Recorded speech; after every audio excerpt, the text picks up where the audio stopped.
The wind cut like knives that night. Snow fell hard on the empty tracks. I stood there, waiting for a train that never came. Then I saw her. She sat on a wooden bench, shaking.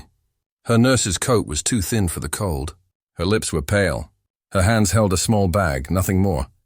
"Hey," I said softly. "You'll freeze out here." She didn't look up. "I'm fine," she whispered. "No, you're not." I walked closer. "You'll die if you stay here." Her eyes finally met mine. They were tired, red from tears. "I have nowhere to go," she said.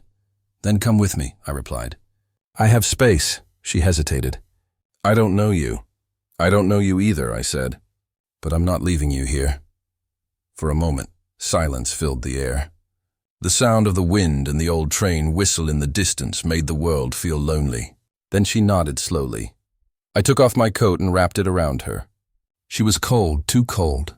Her skin felt like ice under my hands. "Thank you," she said weakly. "Don't thank me yet," I muttered. "It's a long ride home." We walked to my truck. Her steps were small, almost childlike. I opened the door for her and she slid in quietly. The road back was empty. Only the headlights and the falling snow kept us company. "Do you live far?" she asked after a while. 20 minutes, I said. "Name's Ethan." She looked down. "Clara?" "That's a nice name," I said. She didn't answer. I could feel her fear. I'd seen that look before, the look of someone running from something. "You from around here?" I asked. "No," she said quickly. "I came from the city. I had to leave. I didn't push. I knew what it meant when people said had to." We drove in silence again. My mind drifted. Once, years ago, I'd been the one standing alone in the snow. My brother had taken everything, our ranch, our father's trust. I had walked away with nothing but anger and pain. Maybe that's why I stopped for her. When we reached my house, I opened the door and let her in. The fire was still burning from earlier. She stepped closer to the warmth, holding her hands over the flames. "It's beautiful," she said softly. "It's quiet," I replied. "Too quiet sometimes." She smiled faintly. "Quiet can be good." I made her tea. Her hands shook as she held the cup. Steam rose and color slowly returned to her face. "You said you're a nurse?" I asked. "Yes," she said. "I used to work in a small clinic." "I loved it." "Used to?" I asked gently. Her eyes fell. Things changed. I didn't ask more. I understood the tone, regret mixed with pain. "You can stay here tonight," I told her. "Guest room's upstairs." "I don't want to trouble you," she said quickly. "It's not trouble," I said. "You need rest." She looked at me again, searching my face. "Why are you helping me?" I thought for a moment. Maybe because someone once helped me when I didn't deserve it. She didn't reply. She just nodded and stood up slowly. I showed her to the room. As she entered, she turned to me. "Thank you, Ethan," she whispered. "Really? Good night, Clara." "Good night." When she closed the door, I stood there for a while, listening to the wind outside. Something inside me shifted, a feeling I hadn't known for years. I went downstairs and stared into the fire. The house felt warmer now, not because of the flames, but because of her presence. I tried to read, but my mind kept going back to her face. Those eyes carried stories. I wondered who hurt her, what she ran from, and why fate brought her to that train station. I smiled bitterly. Maybe we were both broken souls, meeting by accident. Or maybe this was no accident at all. I looked out the window. Snowflakes danced in the light. The night was still and heavy, but for the first time I didn't feel alone. I whispered to myself, maybe this is where healing begins. Somewhere upstairs the floor creaked. Clara was awake, maybe thinking the same thing. I didn't know what tomorrow would bring, but tonight, the silence between us spoke more than words ever could. As the fire slowly faded, I closed my eyes and listened to the wind whisper outside. For the first time in years, I felt alive. If you found someone freezing in the snow with nowhere to go, would you take them home or just walk away? When I brought Clara into my house, the air felt strange. My mansion was quiet, too quiet. The walls held stories I tried to forget. I showed her the guest room and said softly, "You can rest here." "The room is warm." She nodded, still shivering a little. "Thank you," she whispered. Her voice sounded fragile, like it might break if I spoke too loud. I turned to leave, but she asked, "Do you live alone?" Yes, I said. For a long time now. She lowered her eyes. That must be lonely. I smiled faintly. Sometimes. But I got used to silence. That night the silence returned, but it felt different.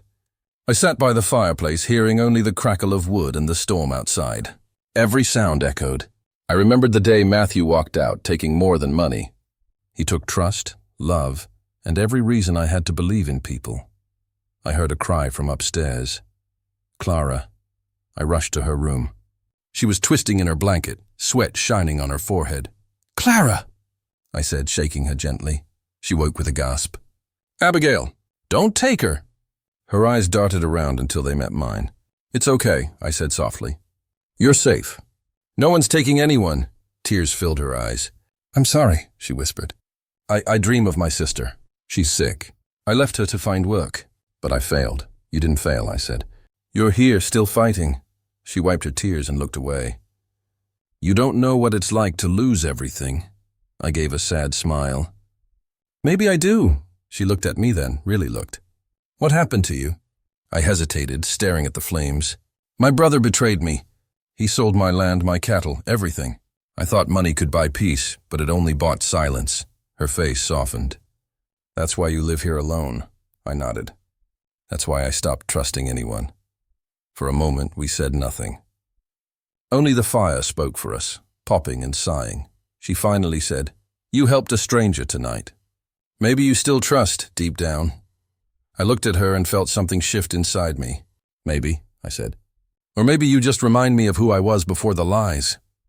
The next morning, I found her in the kitchen. She was making coffee, humming quietly. It was the first sound of life in this house for years. "You can cook?" I asked, leaning on the door. She smiled a little. "I worked night shifts in a hospital. Coffee kept me alive," I chuckled. "Then we have something in common."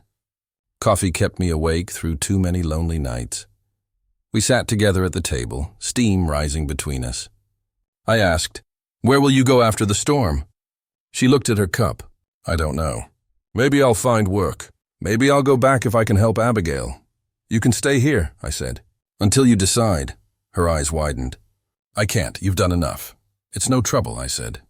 "I don't get much company." She gave a small smile. "You're kind. People like you are rare." "I wasn't always kind," I said quietly. "Pain changes people," she nodded slowly. "It does. But sometimes pain teaches us how to care again." Her words stayed with me. I watched her move around the kitchen, hair catching the morning light. She didn't belong to my world, but she filled it like she was meant to. That night, I sat by the window, watching snow fall across the empty fields. For years, my house had felt like a graveyard of memories, but now I could hear laughter faintly from the kitchen. The ghostly silence was gone. I thought of my brother again, of what he took from me. But for the first time, I didn't feel hate. I just felt tired. Maybe Clara was right. Maybe healing begins quietly.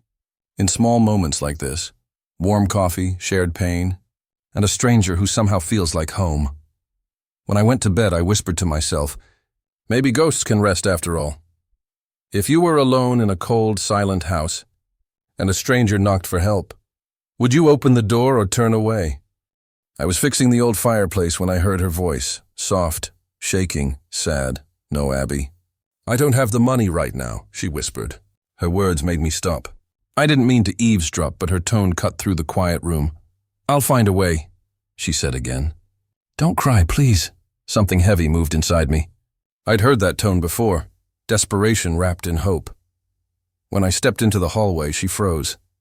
Her phone slipped from her hand. "You heard that, didn't you?" she asked. I nodded slowly. "Your sister's sick?" She looked down. "It's nothing." "I'll handle it." I crossed my arms. "You can't even afford your medicine, Clara." "I don't need your money," she snapped.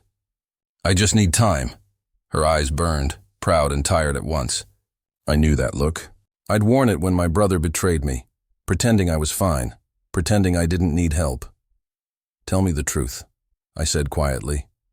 She sighed, sitting by the window. "Abigail's sick, fever that won't break. The hospital wants payment first." I can't even send her medicine." I walked closer. "Then let me help." Her shoulders stiffened. "No, you already did enough when you let me stay here."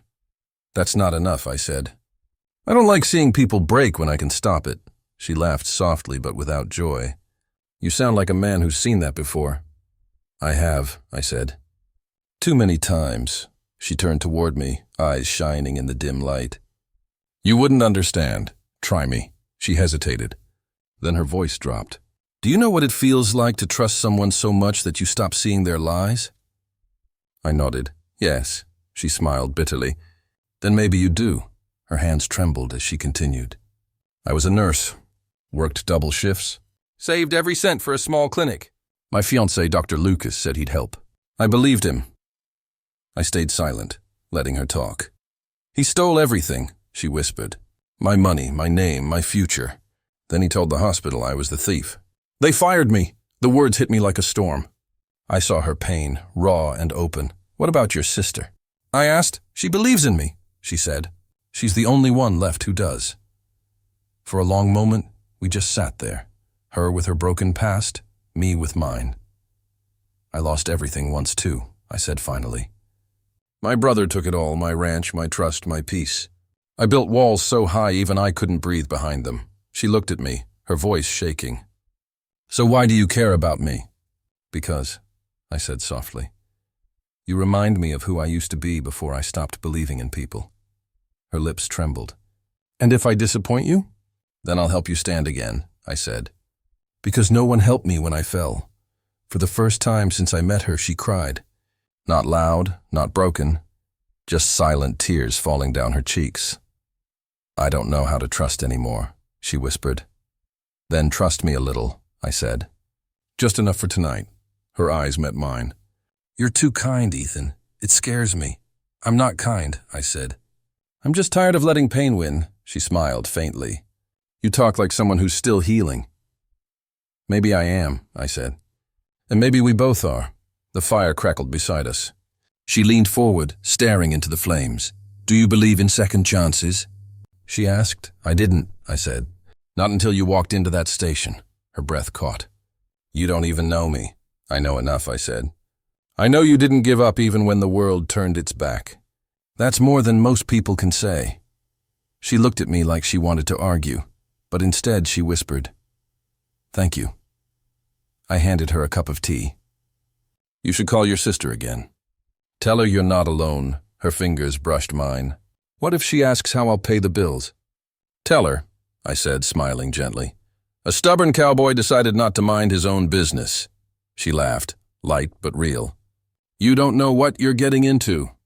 Neither do you, I said. But we'll figure it out. The clock ticked softly. For the first time in months, I felt calm. When she went to her room, I sat by the fire alone. The flames danced like tiny promises. Maybe, just maybe, this house full of ghosts was turning into something else. A home. If you were in Clara's place, would you accept Ethan's help, or walk away to protect your pride? The storm started just after sunset. The wind howled like a wounded animal, shaking the windows. I threw another log into the fireplace, and the flames danced, casting long shadows across the room. Clara sat near the fire, hugging her knees. Her nurse's coat looked too thin for the cold. I said, You should take my blanket. She shook her head. No, you need it too, I smiled. I've survived worse nights. The lights flickered once, then went out completely. Darkness swallowed the room. Only the orange glow of the fire remained.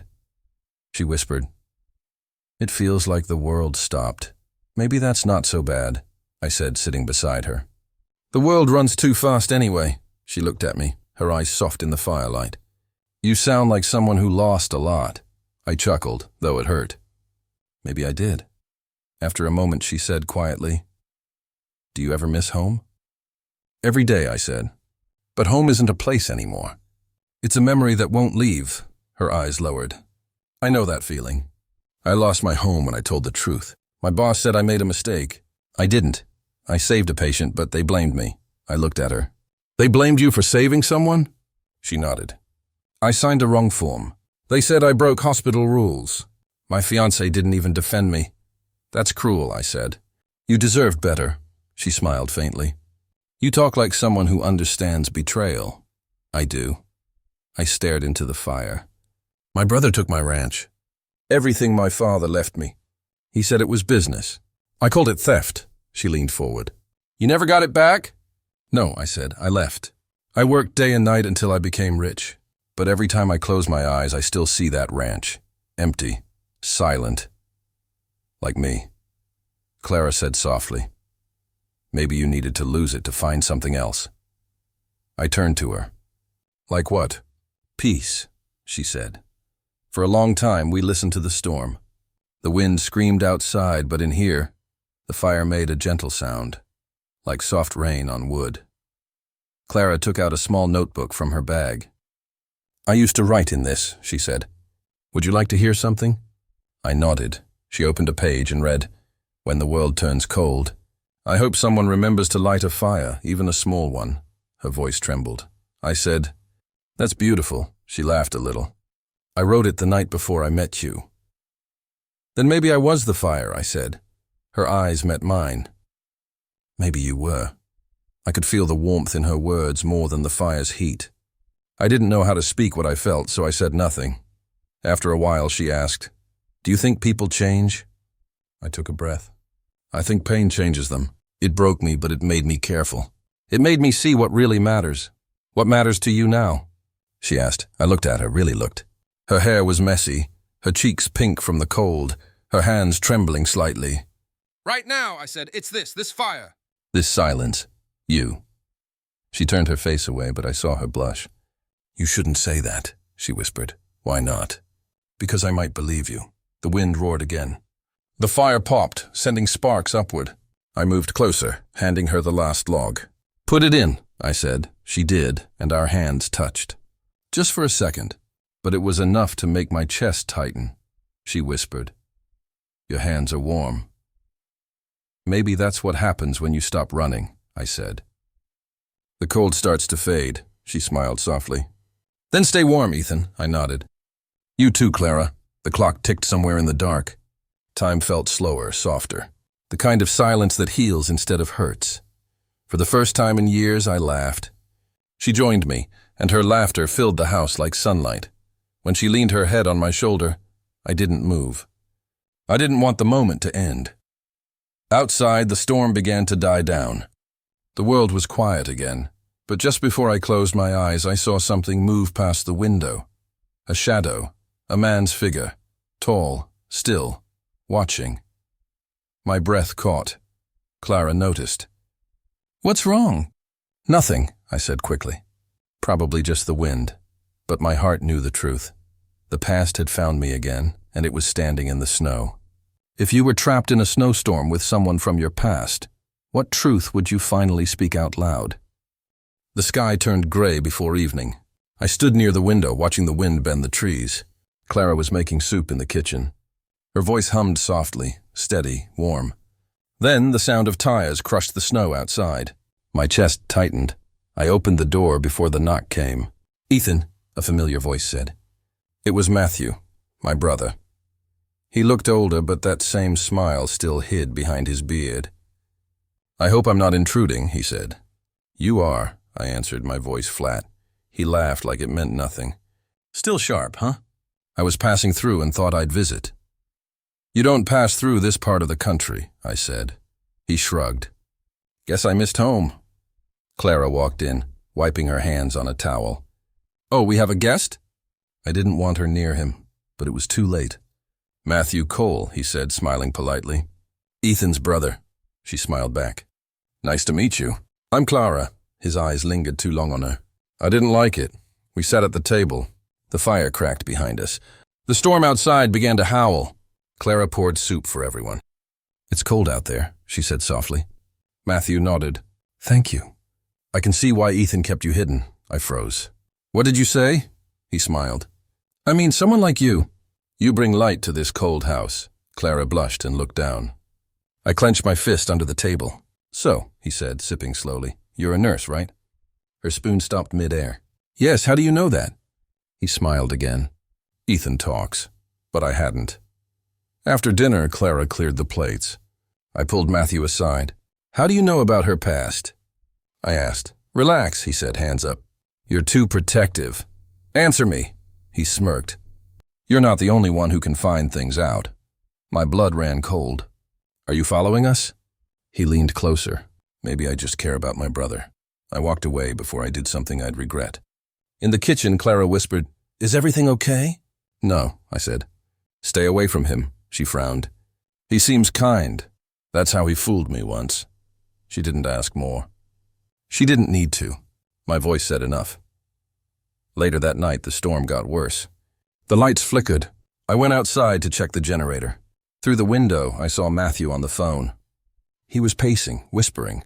The sound of his voice cut through the wind. I moved closer to the wall and listened. "No, he doesn't know yet," he said. "Yes, Lucas, I'll handle it." My heart sank. Lucas, Clara's ex. The doctor who ruined her life. I pushed the door open. "Who are you talking to?" Matthew turned, pretending to be calm. "Business call. In this weather?" I stepped closer. "You've changed," he said softly. "Suspicious, angry. You made me this way." He smiled again. "Still blaming me? Maybe it's time to forgive." "Forgive?" I snapped. "You stole from me. You left me with nothing," he laughed. "Nothing? Look around you, Ethan. You have a mansion, a woman. Maybe I should have let you lose more." I grabbed his collar. "You don't get to talk about her." He didn't fight. He just smiled. "You really like her, huh?" "Leave tomorrow," I said, my voice low. "Before I make you," he brushed off his coat. "You're just scared, brother. Scared someone will take what you love again." I stared at him until he walked upstairs. The fire was dying. I sat near it, trying to calm my hands. Clara came and placed a blanket on my shoulders. "He said he'll leave tomorrow," she whispered. "You spoke to him?" "Yes, he said he only wants peace." I laughed bitterly. "He's never wanted peace." "Maybe people can change," she said softly. I looked into her eyes. "People don't change. They just learn to hide their lies better." She didn't answer. She only sat beside me, staring into the flames. The firelight touched her face, soft and warm. But my mind was far from peace. I kept hearing his voice. "Lucas." "I'll handle it." What did that mean? Was he working with Lucas? Was Clara still in danger? That night I barely slept. Every sound made me reach for my gun. The wind outside whistled like a warning. At dawn, I saw Matthew standing by his truck, talking again on the phone. I couldn't hear his words, but I saw the look in his eyes. Calm, confident, dangerous. When he noticed me, he waved. "Just making plans for the road," he said. "Good," I replied. "Make them far from here," he grinned. "You know, brother, sometimes the past follows us no matter where we go." He drove away soon after, but I didn't feel relieved. The storm had stopped, yet the air felt heavy, too still, too quiet. Clara came out, holding 2 mugs of coffee. "Is he gone?" she asked. "Yes," I said, staring at the road. "But I don't think it's over." She looked worried. "You think he'll come back?" I nodded slowly. "Not alone." The wind carried the last trace of his truck down the empty road. I couldn't shake the feeling that something dark had been set in motion, and deep inside, I knew. Matthew's visit wasn't a reunion. It was a warning. If you were in my place, facing a brother who once betrayed you, would you trust his smile again, or listen to the wind that warns before a storm? The wind screamed outside. Snow hit the windows like stones. I stood by the fire, staring at the flames, when Clara entered the room. Her eyes were red. Her hands shook. "Did you bring him here?" she asked. I froze. "Who?" "Matthew," she said. "Your brother. He came for me, didn't he?" My chest tightened. "No, Clara. He came without warning." She laughed, but it sounded broken. "You expect me to believe that?" "I swear it's true," I said. "I didn't even know he was back." Her voice rose. "He knows about me, Ethan. About my past. About Lucas." "How?" I tried to speak, but my throat felt dry. "Maybe he found out himself. You know what he's like." She stepped closer. "You said I was safe here, you promised." "I meant it," I said quietly. "Then why does it hurt so much to be near you?" she whispered. "You're just like him." Those words hit harder than the wind outside. I took a step toward her, but she backed away. "Clara, please. I'm not Matthew." Her eyes filled with tears. Maybe not. But you hide the same secrets. You both want control. That's not true, I shouted. I wanted to protect you. She shook her head. No, Ethan, you wanted to fix me. Just like he wanted to fix you. She grabbed her coat from the chair and ran to the door. Clara, stop! I called after her. You can't go out there, it's a storm. She didn't turn back. The door slammed and cold air filled the room. For a few seconds, I just stood there, hearing the wind howl.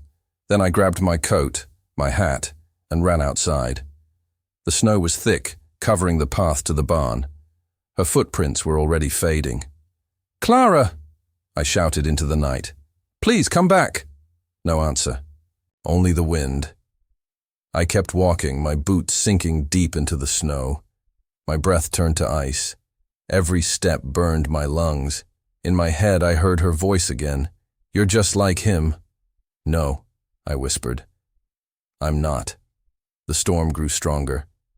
My hat flew off, but I didn't stop. I had lost too much already. I wouldn't lose her too. I passed the frozen field, the old fence, and the river that cut through the land like a silver blade. That's when I saw her. She was lying near the riverbank, her coat half buried in snow. Clara. I dropped to my knees and lifted her into my arms. Her skin was ice cold. Her lips were pale. Don't you dare leave me, I said. Not like this. Her eyes fluttered open for a second. Why did you follow me? Because I can't lose you, I said. Not after everything. She tried to smile. You'll freeze. I've been frozen for years, I said, until you came. She closed her eyes again, whispering, I'm sorry. I carried her back, my arms trembling, my body numb. The snow kept falling, but I didn't stop. I could see the house light through the storm, faint but real. Inside, I laid her near the fire. Her lips were blue, her hair wet. I rubbed her hands, her arms. Stay with me, I said softly. Please, Clara. Stay. Minutes passed like hours. Finally, she coughed, then another breath. Ethan, she whispered, I thought you'd let me go. Never, I said. I already lost one person I loved. I won't lose you too. She looked at me, her eyes glassy. Who did you lose? I sighed. Her name was Lila. She was the reason I built all this, the money, the land. I thought success could bring her back. But she left before I changed. I became cold, rich, and empty. Clara touched my hand. You built walls to survive, I nodded, and you walked right through them. Tears rolled down her cheeks. I didn't mean to run. I know, I said. You were scared. So was I. She leaned closer. Matthew said, You'd never forgive him. I won't, I said quietly. But I can forgive myself. Maybe that's enough. She smiled weakly. Maybe. We sat in silence, listening to the fire crackle. After a while, she whispered, You said once that home isn't a place. What is it then? I looked at her and smiled. It's this, you and me. The warmth after the cold. She closed her eyes and whispered, Then I'm home. I watched her fall asleep in front of the fire, her breathing soft and steady. My hands were still shaking, but my heart felt calm. The storm outside began to fade. The wind slowed. For the first time in years, I wasn't afraid of tomorrow. I whispered into the quiet room. I lost everything once. I won't lose you too. Her fingers twitched, like she heard me even in sleep. I leaned back, staring at the flames. Maybe redemption didn't come from money or revenge. Maybe it came from the courage to hold someone even when the world tried to pull them away. I watched the firelight dance on her face and knew I had finally found warmth again. Have you ever tried to hold on to someone even when life pushed you apart? What gave you the strength not to let go? The sheriff came early that morning. I was still half awake, my coffee cold on the table. Clara stood near the window, her hands trembling. "Mr. Cole," Sheriff Morgan said, "we need to talk." "It's about your brother." My heart sank. "What about Matthew?" He looked serious. "He's involved in a series of financial crimes. And your nurse friend, Miss Dawson, her name was used in several fake accounts." Clara gasped. "What? That's impossible! I never—" The sheriff raised a hand. "We know, ma'am. You were the victim, but we need to confirm who had access to your records." I clenched my fists. "Matthew," I said quietly. "It has to be him." Clara looked at me, her voice shaking. "You think your brother did this?" I nodded slowly. "I think he did worse." The sheriff sighed. "We've been tracking him for months. Dr. Lucas is his partner." Clara's face turned pale. "Dr. Lucas?" she whispered. He worked with me." Her voice broke. I reached out to hold her hand, but she pulled away. "Why didn't I see it?" she said. "He ruined my life and now he's back again?" Before I could answer, the sheriff's radio buzzed. A deputy's voice came through. "Sheriff Cole's brother just left the motel." "He's heading your way." The sheriff stood up. "Stay inside." Lock the doors, but I didn't listen. I walked outside, my boots crunching over the gravel. The air smelled like dust and danger. Moments later, Matthew's truck appeared on the dirt road. He got out, smiling like he had nothing to hide. "Well," he said, tipping his hat. "Seems like you've been busy, brother." "Stop pretending," I said. "It's over," he laughed. "Over? You always said that word too early, Ethan." Clara came to stand beside me. "You used my name," she said. "You stole from hospitals, from patients. How could you?" Matthew's smirk faded. "You should thank me. I gave your name power. Power built on lies," I said. He stepped closer. "You think you're better than me?" "You left me with nothing, Ethan. You took the ranch, the money, everything." "I took nothing," I said through my teeth. "You sold your soul long before I did." The sheriff's car pulled up behind him, lights flashing red and blue against the dust. Matthew turned, panic flickering in his eyes. "You called them?"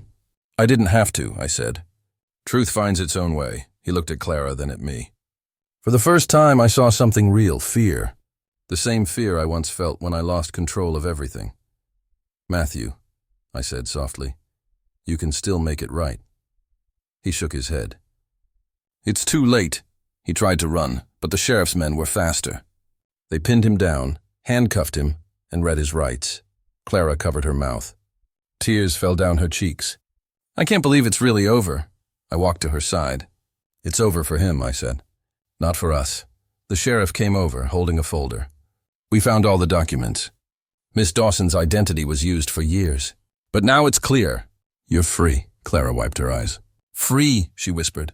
I forgot what that felt like. I took her hand. "You don't have to run anymore." She smiled faintly. "Neither do you." We stood there, watching as Matthew was taken away. He looked back once, his eyes meeting mine. There was no anger now, just regret. "I never wanted to hate you," I said quietly. "But you gave me no choice." He said nothing.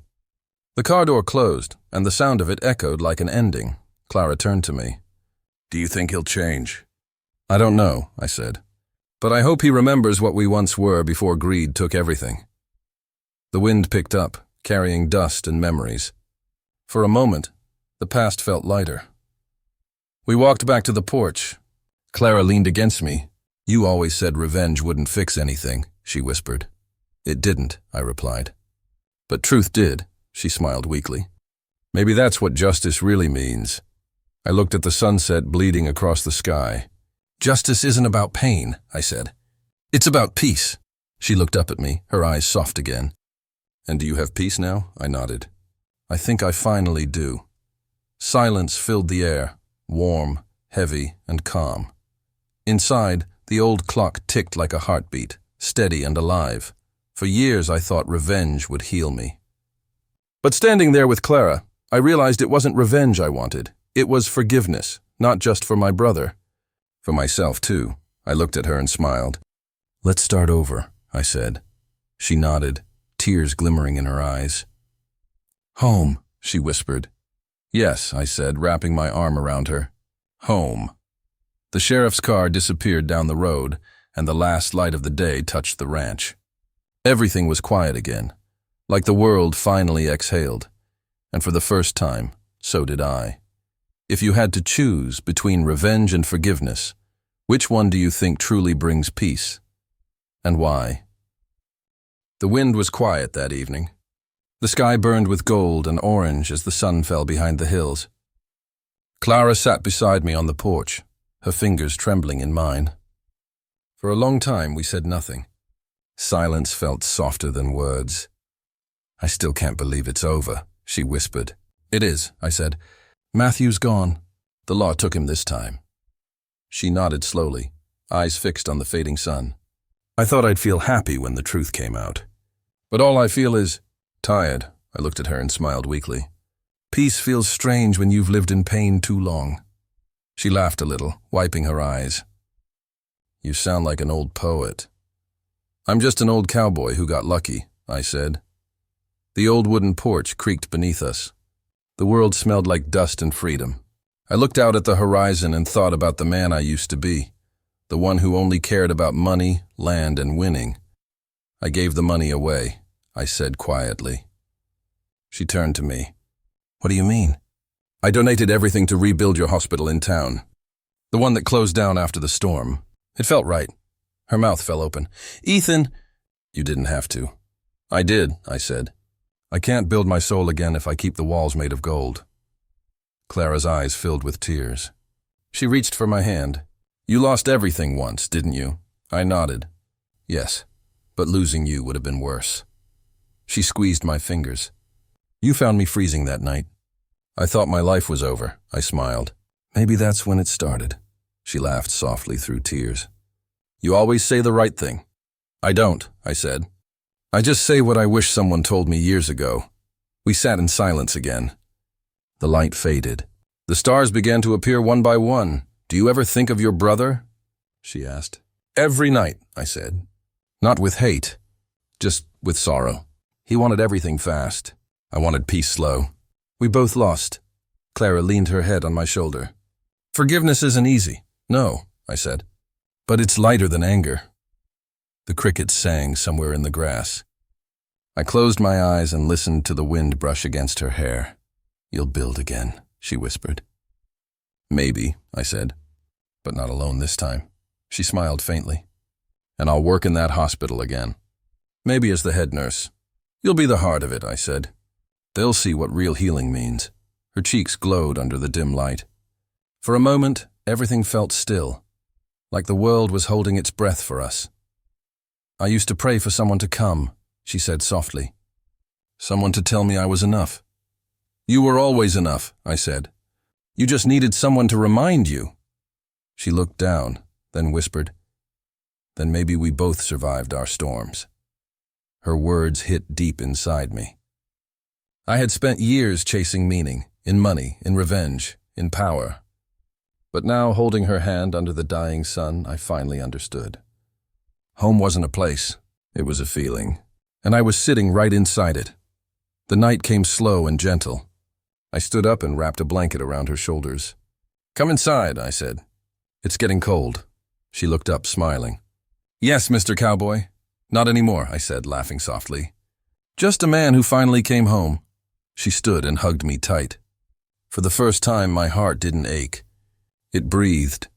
The stars above us burned bright and silent, like witnesses of a promise kept. I whispered, "We're free now, Clara." She looked up at me, her eyes wet but shining. "No," she said. "We're alive." And under the endless sky, I finally believed her. If you were sitting beside someone who once saved your heart, what would you say to them as the sun set behind the hills? Thanks a lot for watching till end. Please like the video and subscribe the channel.